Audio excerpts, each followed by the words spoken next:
Hola, ¿cómo estás? Bienvenido. Hoy vamos a hablar de un tema que para mí es importante, es el tema de la inexistencia.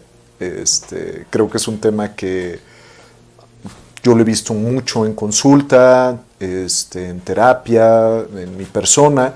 Es un tema profundo, es un tema que en algún momento escuché cuando estaba tomando de los cursos de formación en psicosomática clínica con el Dr. Selam. Él de pronto desarrolla el tema de la inexistencia. Entonces, hoy me gustaría profundizar contigo sobre este tema de la inexistencia. ¿Qué es la inexistencia? La inexistencia te la puedo relacionar más con sensaciones y síntomas para que tú lo puedas conectar con otros elementos. Un síntoma de la inexistencia es cuando me estresa existir. Ese sería como el tema de la inexistencia. La persona que vive una inexistencia le estresa existir. ¿Cómo le estresa existir? Por ejemplo, a personas que les estresan su cumpleaños, personas que les estresa el reconocimiento, personas que les estresa el hecho de ser vistos, lo más probable es que exista dentro de ellos un programa de inexistencia. Este programa de inexistencia pues, va a tener muchísimas consecuencias. Hay una teoría que habla de que nosotros a los 7, 14 años tendríamos que haber aprendido a avalar nuestro propio conocimiento. Regularmente no es así. Regularmente lo que sucede es que nos imponen más bien una forma de pensar, una estructura sobre la vida, nos enseñan ciertas cosas, etcétera, etcétera. Y el niño de 7, 14 sufre aquí un shock que en lugar de poder avalar su manera de reflexionar sobre la vida, la manera de intuir, la manera de percibir, es como cortada en ese punto. Entonces, esto lo vivimos todos los seres humanos. No pasa nada, finalmente, no debería de ser así, lo ideal es que el niño pueda desarrollar esta habilidad de poder validar su propio pensamiento 7-14. Sin embargo, vamos tomando en cuenta pues, que la mayoría de nosotros no lo vivimos así, y que finalmente nos impusieron una manera de pensar y de percibir el mundo. Entonces, algo interesante aquí es que más adelante en nuestro desarrollo, de pronto tenemos ideas sobre lo que queremos hacer en nuestra propia vida. No hay frase como más terrible a veces en la vida que te digan, ¿realmente estás haciendo lo que quieres? Mira, te propongo un ejercicio. Creo que es un buen ejercicio, lo escuché de un autor, él se llama Pedro Javier, me gustó mucho este ejercicio y se me hace interesante. Entonces, si tienes el tiempo y la disposición, cierra un segundo en tus ojos y en ese estado, con tus ojos cerrados, empieza a reflexionar lo siguiente. Primero, hazte la siguiente pregunta. ¿En este instante estoy siendo honesto conmigo? Y deja que la respuesta llegue para ti en un sí o en un no. Si quieres hacer todavía mucho más profunda esta experiencia, yo te sugiero que visualices un espejo frente a ti. Y mientras visualizas este espejo frente a ti, vuélvete a hacer esa pregunta. ¿A quién ves ahí? ¿Quién es esa persona que está frente al espejo? ¿Eres honesto contigo mismo? Y permite que en el espejo vayan saliendo las respuestas. ¿Eres tan grande como puedes ser? Deja que salgan solas en el espejo las respuestas. ¿Eres tú? ¿O eres lo que tus papás, tus hermanos, tu pareja esperan de ti? ¿Eres tú? ¿O eres lo que tus papás, tus hermanos, tu pareja, tus abuelos esperan de ti? Cuando te ves en este espejo, ¿te ves a ti mismo o llevas un disfraz que te cansa? Cuando te ves en este espejo, ¿realmente eres tú o llevas un disfraz que te cansa? Si llevas un disfraz, ¿a quién quieres complacer llevando este disfraz? Y encuentra a esta persona a quien quieres complacer.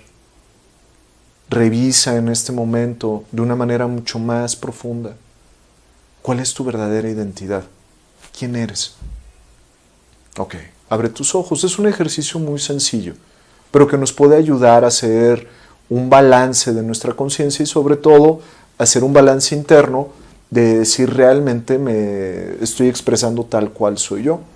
Yo durante muchísima vida tramos de mi vida, logro jalar estas memorias y me percibo no validando mi forma de ser, no validando mis ideas, no validando cosas que forman parte de mí. Entonces, durante estas temporadas de no validar mi forma de ser, mi forma de pensar, mi forma de ser, pues he tratado de encajar, ¿no? Un día le platicaba a una paciente, ella me decía, es que no logro ser el tipo de madre que espera mi esposo, que esperan mis hijos, y me siento muy culpable respecto a eso.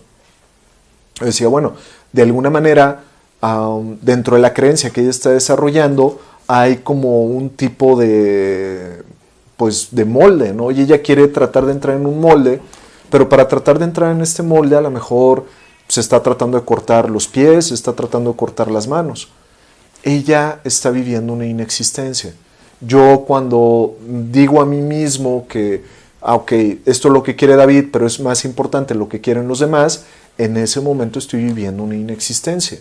Entonces, nosotros podemos empezar a encontrar rasgos de inexistencia en el momento en que me vivo más complaciendo a los demás, en el momento en que me estresa que me volteen a ver, me estresa que exista, o puede existir la otra polaridad. Es decir, podríamos caer en el problema de que todo el mundo tiene una inexistencia y de alguna manera sí la tenemos, pero creo que es cuando, ahí te va, el otro polo es la sobreexistencia, pero la sobreexistencia es no en el hecho del reconocimiento, sino en el hecho maníaco. Hace poco estaba con un amigo y este amigo ha sido una figura muy importante en mi vida, le tengo mucho aprecio, muchísimo cariño, y él le dijo a unas personas que estaban ahí, él va a hacer cosas interesantes en su vida, ¿no? Va a dejar un impacto interesante. Yo en ese momento experimenté una incomodidad impresionante. ¿Por qué? Porque no me estresa o me estresaba el hecho de existir. Entonces entro en este estado, ese es un polo, pero el otro polo es voltear y decir, sí, yo soy la persona más chingona sobre la faz de la tierra. Yo soy aquí el que va a lograr todas las cosas. Algún día me tocó ver un acompañamiento de un terapeuta muy famoso, y él le dice al paciente, eso del acompañamiento no es cierto. Tú vienes aquí a terapia, tú no sabes lo que quieres, yo te voy a decir lo que tú necesitas. Esa es la sobreexistencia que proviene de una inexistencia, es decir, caigo como en una megalomanía donde invalido completamente a la otra persona y entonces yo soy el único ser humano que existe y que sabe cuál es la verdad. Creo que los dos extremos precisamente son los dos extremos de la inexistencia. Por un lado, me estresa existir, o por el otro lado, me genera este estrés, la inexistencia, pero lo sobrecompenso con una hiperexistencia, es decir, solo yo. ¿Cómo sé que empecé a existir? Puedes empezar a notar que empiezas a existir porque dejas de usar un disfraz ante los ojos de los demás. Te sientes mucho más cómodo siendo como tú eres. Hay 3 palabras de un autor, precisamente Pedro Javier, que dice, necesitas aceptarte, respetarte y responsabilizarte. Es decir, si hay algo en ti que no has podido cambiar, lo que sí puedes hacer en este momento es aceptarte, respetarte y responsabilizarte. Se me hacen palabras así muy poderosas. ¿Por qué? Porque si yo me acepto, me respeto, me responsabilizo, en ese instante me doy derecho a existir.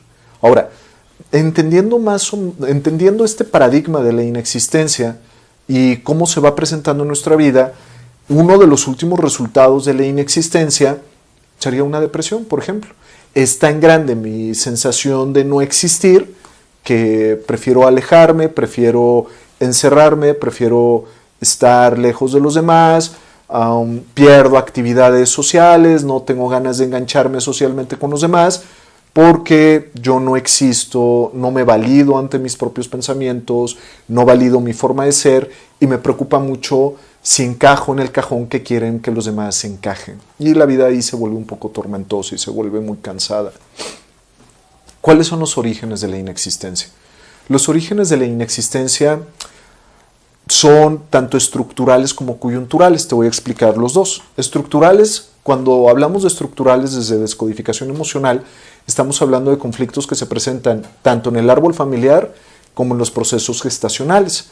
Y cuando hablamos de coyunturales, son etapas que fue viviendo la persona en diferentes momentos de su vida que pueden como activar este tipo de la inexistencia, ¿no? Si yo hablara de coyuntural, recuerdo una paciente que habla conmigo y me dice, yo cuando era pequeña, pues siempre estaba sola y yo le decía a mi mamá, dame un abrazo, y mi mamá me decía, no hay tiempo para ti, ahorita yo no puedo.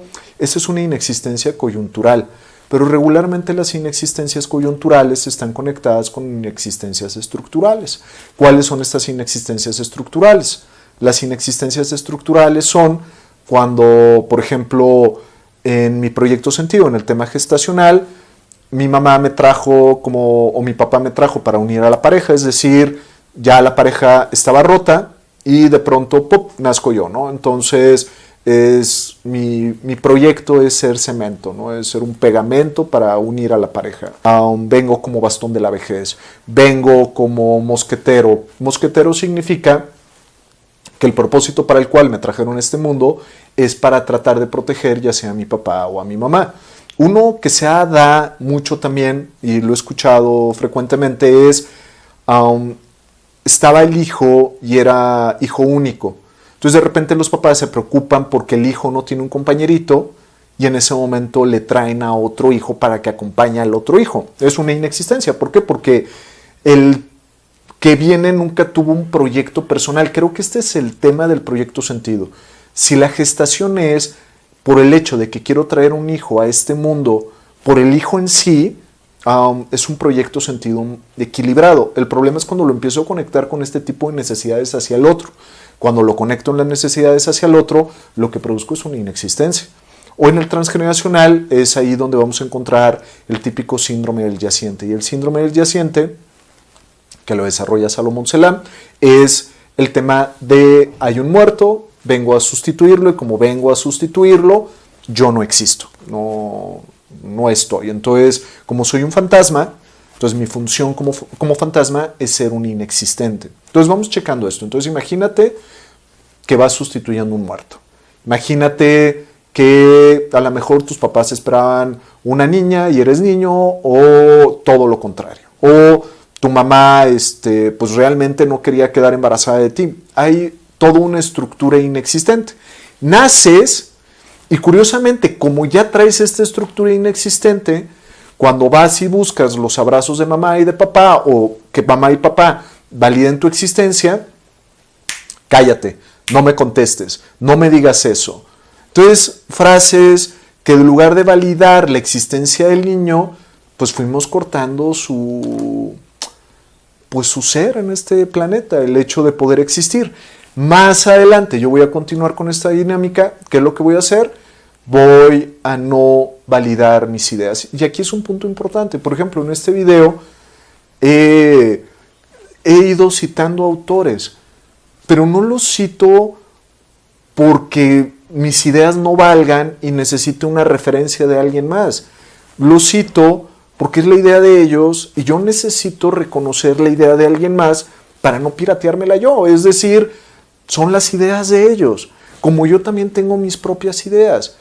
En ese instante es en el momento en que yo me puedo empezar a permitir existir.